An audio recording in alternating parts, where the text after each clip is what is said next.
Let's go now to our friend Beimnet Abebe from Galaxy Trading. As always, Beimnet, welcome to Galaxy Brains. Thanks for having me.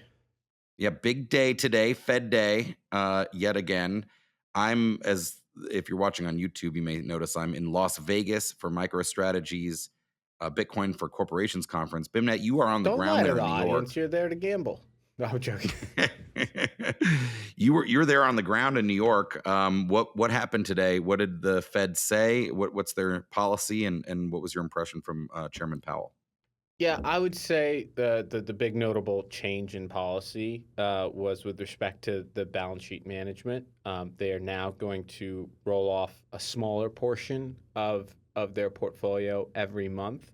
So in Treasury world, they are going to reduce their roll off from 60 billion per month to about 25 billion per month, starting on June 1st. And so that is a pretty big deal in the sense that, the Fed is anticipating that eventually they will need to stop the balance sheet runoff. And, there's a little bit of a philosophical debate in the sense of, should you be cutting rates while engaging in hawkish balance sheet policy? And so this brings us closer to, better alignment with respect to, where we are in the monetary policy cycle. So I thought that was fairly notable. In addition to that, I do think Powell's kind of reluctance to meaningfully engage in a conversation about potential hikes was viewed pretty constructively by the market. I think, at the start of the presser, he basically started to list off a bunch of pieces of data that suggest that the economy is slowing in certain aspects. And so I would broadly perceive, this FOMC meeting as being perceived as on the dovish end. And that is the reaction that you had in fixed income markets with, the front end rallying anywhere from, 6 to 8 basis points. And so, I think he struck a tone that acknowledged that further progress needs to be made on inflation. Just to give you an idea, maybe 6 months ago, the talk was about, super core inflation, which is inflation, services inflation ex housing. The, 3 and 6 month run rates on those figures right now are, very, very elevated. In addition, you had, really hot January, February, and March CPI prints, PPI prints as well. And so, I broadly speaking, in the context of those hot inflation prints, Powell was reluctant to really push back against hike chatter, and so ultimately I think he was about as dovish as he could possibly be in the context of a very hot price environment. Mm-hmm. Yeah, and I saw right after he spoke. And during equities rallied, I saw at one point the indexes were up 1.5% or so on the day, and Bitcoin rallied and we'll talk about Bitcoin in a second. And then it looks like I was just checking the equities. I saw what happened to Bitcoin. They mostly gave it back following it. So this happens all the time, either down a lot and then right back, or up a lot and then right back. Yeah. But that instant sort of rally, brief rally in equities and Bitcoin, probably a bunch of other stuff I'm not looking at, that must be the market's reaction to your point about that he seemed about as dovish as he could be. But then sort of, you take a breather and you're like, well, it's pretty much the same situation as an hour ago. Yeah. No, absolutely. And I think part of the reason for the sell-off is that, higher for longer is going to pinch the economy, right? You already have credit card delinquencies, shooting higher.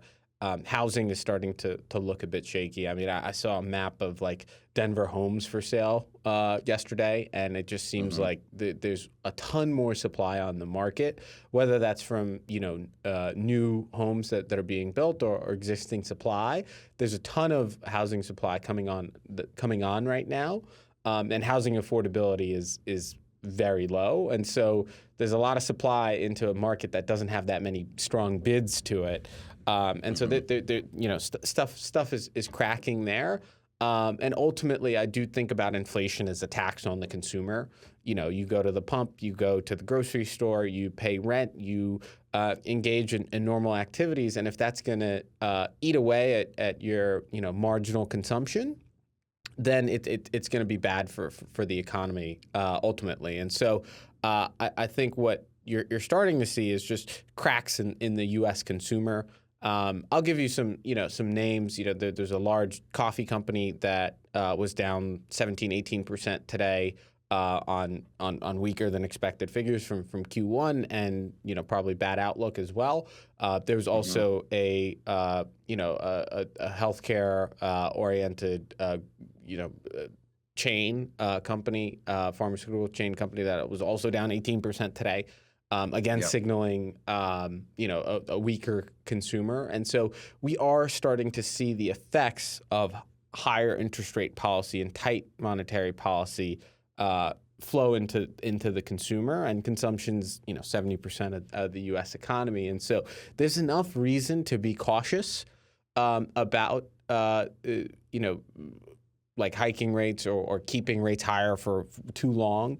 And Hmm. so, what I really think the price action shows you is that, while monetary policy being a little bit more dovish than expected is good for risk sentiment, ultimately, the real economy is kind of what drives earnings and what really matters. And the real economy is slowing right now. Yeah. Period. Yeah. And so, we just have to stay, very vigilant, because it slows, then it could start rolling over, much more quickly, especially if you start to see the labor market, move the other direction. But as of right now, I mean, we had a hot ADP print today that was, higher than expected. I expect non-farm payrolls to be high. Employment cost index, Fed's preferred measure for wages, was also, a strong beat at 1.2% for Q1. And yeah, so there's a lot of weird things going on. Ultimately, I would say that what you're kind of seeing happen is a story of stagflation at the moment, where inflation is becoming really hot and staying hot, while overall activity is slowing. And ISM manufacturing today was the perfect kind of example, where the activity indexes were weaker than expected, but the prices paid component of it was really hot. And so it just signals that growth is kind of cooling a little bit, but the price pressures are still there. And it almost seems as if they're entrenched at the moment, and that's why the Fed can't really cut right now. Yeah. And Yeah. Yeah, makes sense. I saw the ISM stuff. It's effectively manufacturers' input costs aren't going down, but the demand to buy the stuff they output is, basically. So it's like yeah, this and that is a their perfect costs for example. producing the same goods are going up, because the input costs are going up, but also the labor costs are simultaneously going up. So it And costs more yeah, to produce, every single unit, and there's a little bit less demand for every unit. And so it's a yeah, very tricky place to be right now.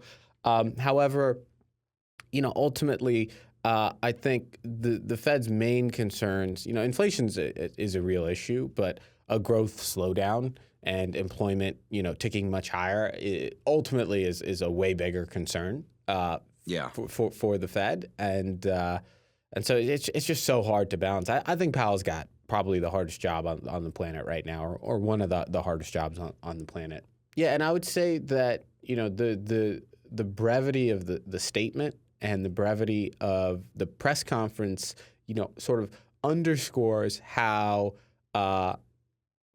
uncertain these policymakers are with respect to kind of what they're going to do, because the data could really go either direction at the moment. yeah, I do think that the growth stuff is cooling and inflation will likely come down, but it's surprised markets pretty meaningfully to the upside in all of Q1, and so it's a very tricky place to navigate, given kind of the volatility you've had in the data.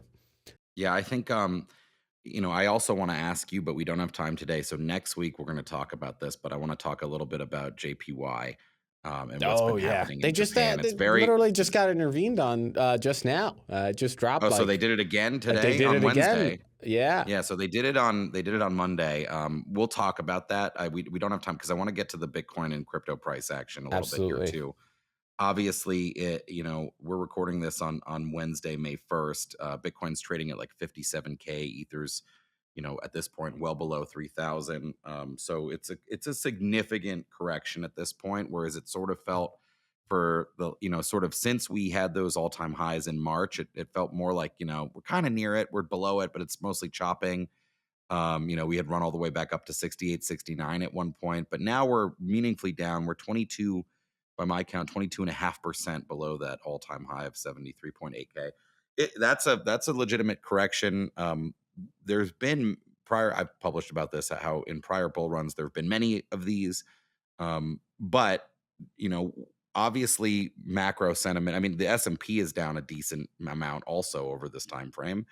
um, how are you thinking about it? Either those two combined? Is it a macro thing? Did we just get overextended in our exuberance, as all markets tend to when they're very excited? I mean, and what do you think about sort of the near path forward for Bitcoin? The short term path for Bitcoin is tricky to figure out, and I would say that the things that I look at suggest that you're kind of close to a reasonable bottom, right? Historically, in bull markets, you've had corrections of 20 to 30%, and so you're kind of in that band right now. And you're hovering around things like the 100-day moving average and a couple of support levels, and I think positioning has definitely shifted from folks being a little too long to closer to flat, and a reasonable short base in the market as well. And then on top of that, you've had a significant amount of overwriting flow in Bitcoin that has brought call skew a lot lower. And so right here, right now, it definitely feels like a little bit of an oversold market that's hovering around supports, uh, and the macro environment doesn't seem great. And so, I still kind of feel like it's probably still in do nothing land. But for folks that are more concerned about the medium term and the bigger picture story, I still think that's intact, Yeah. firmly so. The fiscal situation in the U.S. has not gotten any better, right?